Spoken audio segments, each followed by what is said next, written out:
नया रायपुर में हत्या का मामला सामने आया है। मामला एक माह पुराना है। मारपीट के बाद घायल युवक की इलाज के बाद मौत हो गई थी, जिसका पोस्टमार्टम रिपोर्ट में हत्या की बात सामने आई है। घटना में मंदिर हसौद थाना पुलिस ने 9 आरोपियों को गिरफ्तार किया है। वहीं आपको बता दें कि नवंबर में हुई मारपीट की घटना में घायल युवक की इलाज के दौरान मौत हो गई। वहीं पुलिस ने जब पोस्टमार्टम करवाया तो मौत का कारण अंदरूनी चोट पता चला। वहीं जब जांच की गई तो मृतक गौकरण यादव और उसके साथी का विवाद प्रीमियम विदेशी मदिरा दुकान सीबीडी बिल्डिंग नया रायपुर के पास हुआ था। वहीं मारपीट के बाद युवक घर चल दिया और जब उसके पेट में दर्द हुआ तो इलाज के लिए अस्पताल में दाखिल करवाया गया। इलाज में उसकी मौत हो गई और मंदिर हसौद थाना पुलिस ने सीसीटीवी की मदद से 9 आरोपियों को गिरफ्तार किया है। थाना मंदिर हसौद अंतर्गत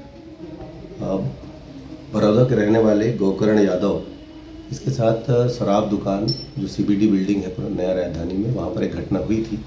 एक शराब को लेकर किसी बात को लेकर विवाद हुआ था, जिसमें उसके साथ मारपीट हुई थी। वो घर चला गया। उसके बाद किसी को बताया नहीं। बाद में उसको हॉस्पिटल एडमिट करना पड़ा कि उसके पेट में दर्द हो रहा है करके। उसी दौरान उसकी मौत हुई। मौत के कारणों के लिए पीएम का इंतज़ार करना पड़ा। पीएम रिपोर्ट जब आई तो पता चला कि उसके पेट की अतड़ी फट जाने से उसकी मौत हुई है और इसके साथ कोई मारपीट की घटना हुई है। इस आधार पर पुलिस ने जांच करना स्टार्ट किया। फिर बाद में पता चला कि ये घटना नया राजधानी में मातर के दिन हुई थी।